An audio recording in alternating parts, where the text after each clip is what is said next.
Panorama do Seguro. Sejam todos bem-vindos à primeira edição de agosto do Panorama do Seguro. Eu sou o Paulo Alexandre e ao meu lado está Eduardo Capobianco. Tudo bom, Eduardo? Ótimo, tudo bem.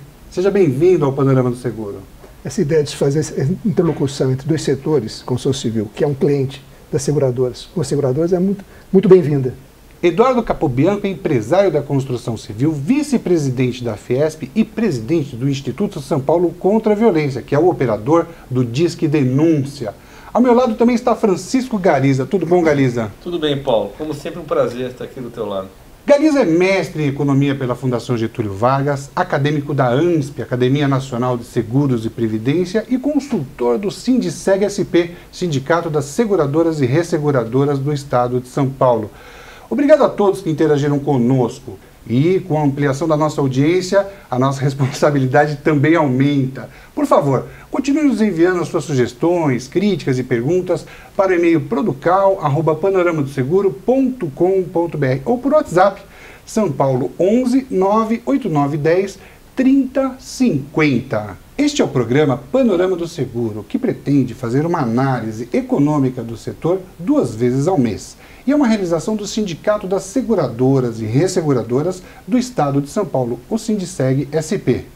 Você vai ver a seguir a economia no setor de seguros, o acumulado de 2017 de prêmios de seguros de riscos de engenharia, habitacional, garantia de obras e residencial. E a entrevista com Eduardo Capobianco. Fique conosco. Bom, Galiza, nós vamos falar então da economia no setor de seguros. O que você trouxe para a gente? Isso. Paulo, eu escolhi, em função do nosso convidado hoje aqui, o Eduardo, eu escolhi aqueles setores de seguros que teriam uma relação maior de forma direta ou de forma indireta com o setor de construção civil. E é muito grande a lista. A lista é muito grande. Eu escolhi 4 ramos aqui e talvez até tenha mais. Pensando um pouco, até tenha mais, até de forma indireta, mais intensa. Então, por exemplo, tá? Primeiro ramo aí, vocês devem estar vendo na tabela, é o ramo de seguro de risco de engenharia. Então, o seguro de risco de engenharia, ele tem hoje, faturou em prêmios, tá? Quase 300 milhões em 2017. O risco de engenharia, ele cobre, né, ele garante o pagamento de indenização por prejuízos decorrentes algum acidente na obra, alguma coisa que tenha acontecido na obra, né? Um mercado de 300 milhões. Em seguida, temos o seguro habitacional, que também é ligado ao setor de construção civil, na medida que o setor de construção civil investe em apartamentos, etc. E o seguro garantia habitacional é uma garantia no caso por exemplo, do falecimento do mutuário, é uma segurança grande, uma segurança tanto para a construtora como o próprio família de segurado, né? Isso aqui representou em 2017 quase 4 bilhões de reais de faturamento, né, de prêmios. Temos também, de uma forma um pouco mais indireta, o seguro residencial, tá? Que quanto mais residências são feitas no Brasil, né, maiores as chances, né, de aumentar o seguro residencial, né, que é um seguro mais tradicional, que, enfim, uma pessoa que tem uma casa, alguma obra, algum acidente, etc.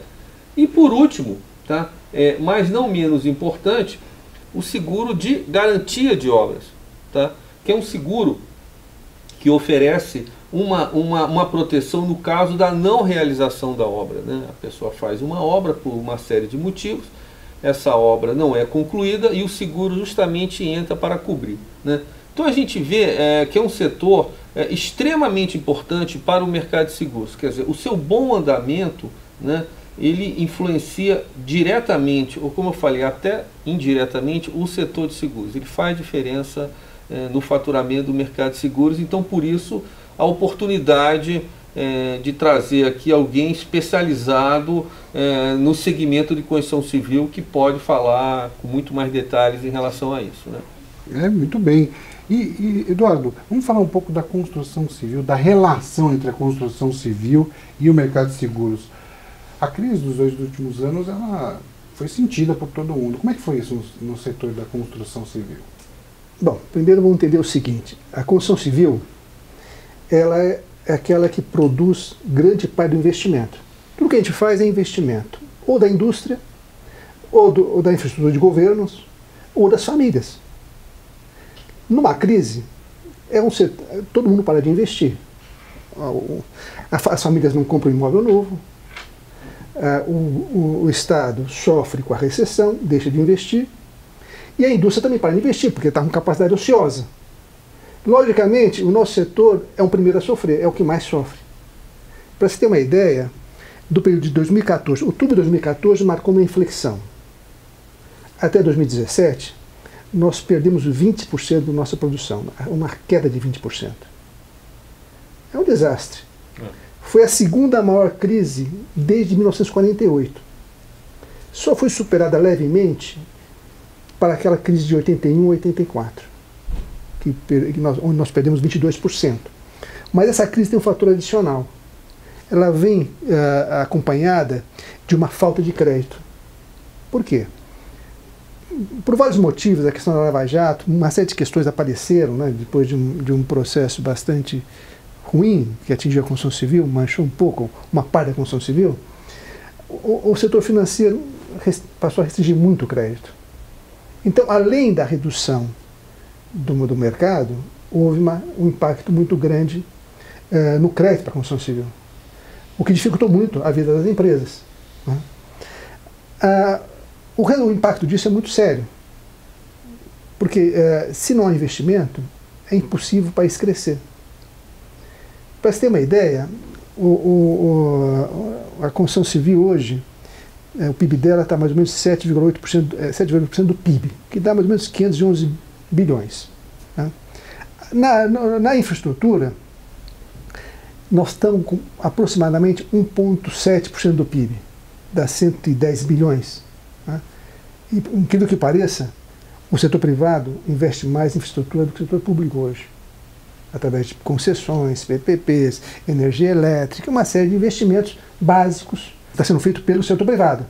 Então, para você ter uma ideia, enquanto em 2017 o governo investiu 40 bilhões em infraestrutura, o setor privado investiu 70 bilhões.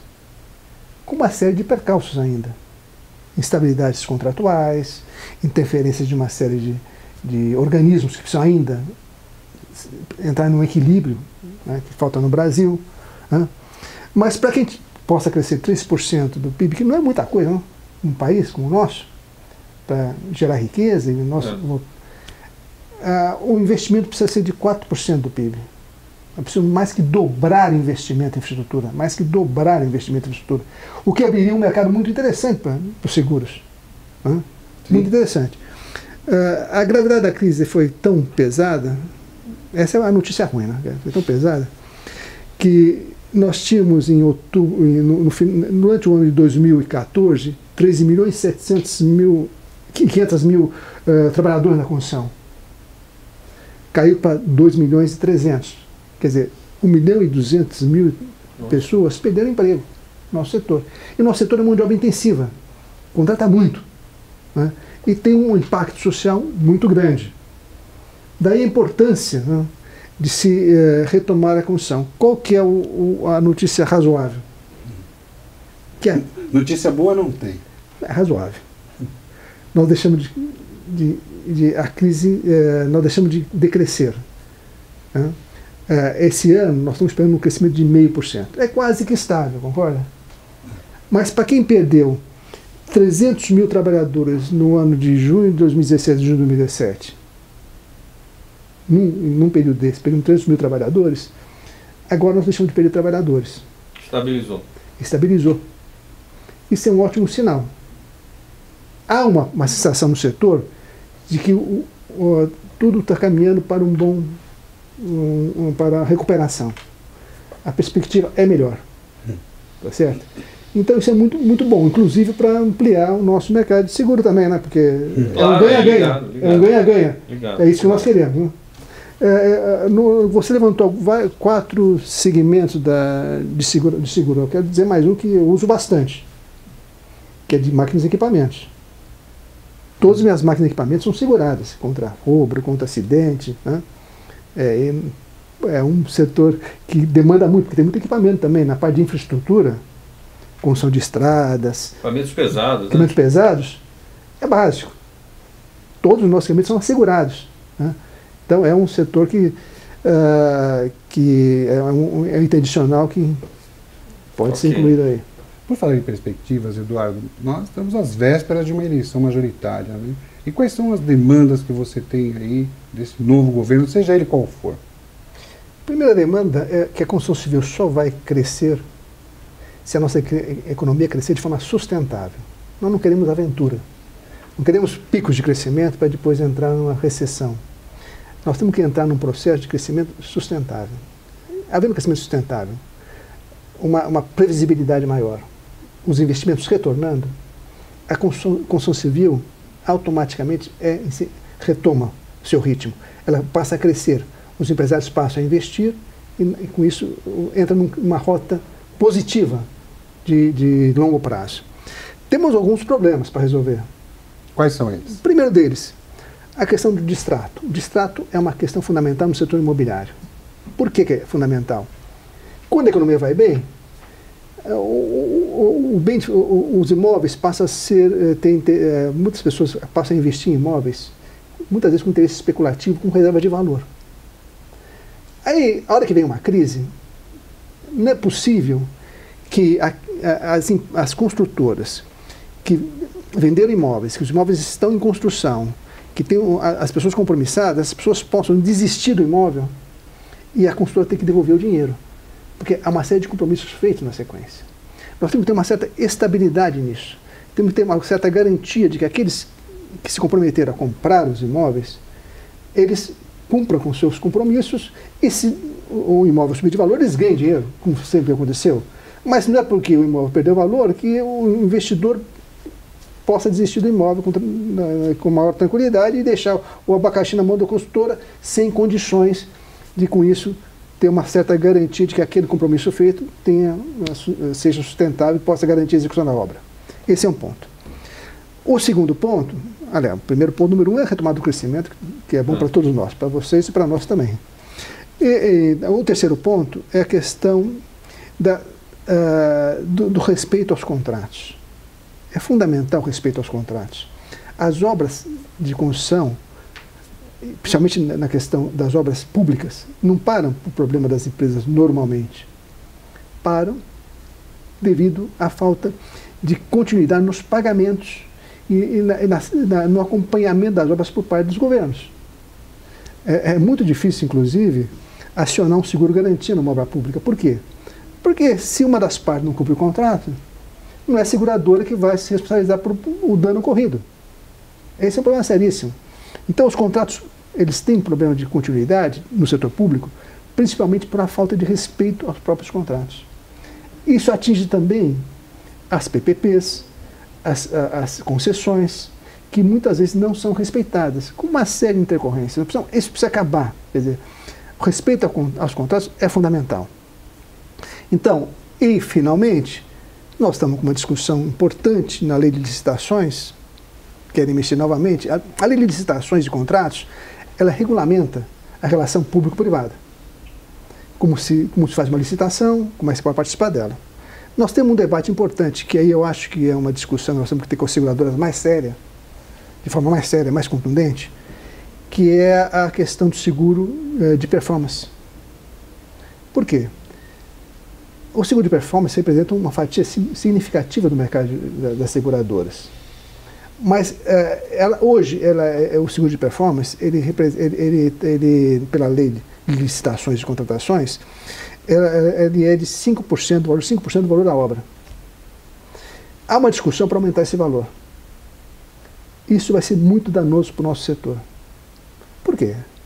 Porque seguro garantia de obras não é um seguro normal, onde o sinistro vai lá e paga. Por exemplo, se eu bato o carro, a seguradora, se eu tenho culpa ou não, não interessa, ela vai, desde que eu siga regras normais, tá certo? Vai cobrir o dano, tá certo? Não tem muita discussão. Agora, num seguro de performance, como a gente pode ter visto, os sinistros normalmente acontecem por falta de problema de governo, não problema das construtoras. Normalmente, num fluxo normal de uma obra, dificilmente a seguradora vai ter mais do que 5% de prejuízo se for por culpa exclusiva da construtora. Então dificilmente vai ser acionado. A hora que nós elevamos o seguro para 30%, 40%, vai ser uma sangria nas construtoras, tá certo? Pode ser aparentemente um aumento de mercado para as seguradoras, mas com um grande dano para as construtoras, reduzindo inclusive a capacidade de investimento do próprio Estado e do investimento em infraestrutura fundamental para a retomada do desenvolvimento. É lógico que essa é uma demanda que não é só para o próximo governo, é para esse governo atual, para esse legislativo atual e para o próximo legislativo. Nós não precisamos, hoje nós não precisamos mais mexer na lei de licitações. Ela é boa. Ela tem funcionado, quando ela é bem aplicada, como agora, pós-Lava Jato, está sendo muito bem aplicada, certo? Com os aparatos todos funcionando, o processo é normal e vai bem. Né? O que nós precisamos no Brasil, na verdade, não é ficar toda hora mudando a lei, é aplicar as leis. A aplicação da lei, que nós temos ótimas leis, sendo bem aplicadas, é lógico que nós temos leis ruins também, que precisam ser modificadas, mas as leis boas sendo aplicadas, as coisas caminham bem. Né? Respeito à lei é muito importante, tem que ser feito por esse governo e pelo próximo governo. Então, eu queria finalizar dizendo o seguinte, eu não sei o que o nosso setor pretende, lógico, eu não tenho uma avaliação de cada um como vai votar e tudo mais. Eu vou lutar para eleger alguém que dê a estabilidade ao nosso processo de retomada de desenvolvimento, sem grandes firulas, sem grandes inovações. Sem mágica. Sem mágica, sem achar que com uma bala de prata vai resolver o nosso problema. O problema é de continuidade das reformas que estão feitas. Várias reformas foram feitas nesse próprio governo Temer. E elas precisam continuar. Precisamos de alguém que seja sério o suficiente para implementar as reformas que nós estamos precisando.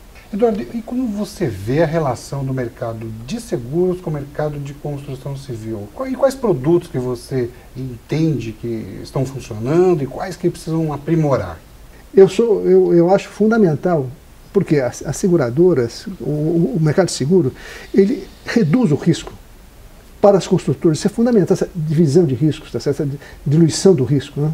A mitigação. A mitigação do risco. A palavra certa é essa, mitigar o risco. Para nós, empresários, é fundamental. Então, eu sou um usuário de todos esses, inclusive acrescento na relação máquina de equipamentos. Eu tenho equipamentos, eu uso equipamentos de grande intensidade, todos eles segurados. Eu exijo seguro de todos eles. Aluguel de carro, carros próprios, tudo segurado. Quer dizer, eu sou um aficionado, eu uso para mitigar o meu risco empresarial. Agora, não podemos ampliar a questão do seguro de obras, de garantia de obras. O performance bond que a gente chama. Esse tem que estar como está. E eu, na verdade, eu sou um usuário desse tipo dessa modalidade. Porque ela pode ser utilizada ou essa ou fiança bancária. A fiança bancária é um desastre para nós. Por quê? Os bancos não dão, é uma exigência enorme para dar uma fiança bancária, enquanto que o seguro de performance, seguro de garantia de obras, tem hoje funcionado muito bem. Muito bem. Eu acho que o importante esse mercado é um mercado excepcional, ajuda muito as construtoras, mas não pode ampliar o percentual do contrato em seguro-garantia. E qual é o recado que você deixa para as seguradoras no panorama do seguro?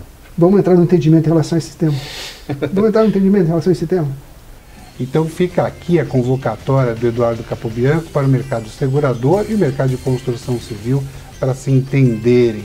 Esta edição do Panorama do Seguro está chegando ao final. Obrigado, Eduardo. Eu que agradeço ao Sindiceg por esse convite para participar desse programa. É muito interessante poder debater essas questões entre dois setores tão importantes para a nossa economia, o setor de seguros, o setor da construção civil, e que pode se unir para o bem do país. E obrigado, Galiza. Obrigado, Paulo. Como sempre, um prazer estar aqui com você. E obrigado a todos que participaram e assistiram o programa até o final. Espero vocês no final de agosto. Por favor, nos envie seus comentários, críticas e sugestões para o e-mail producal@panoramadoseguro.com.br ou por WhatsApp, São Paulo 11 8910 3050. Até mais!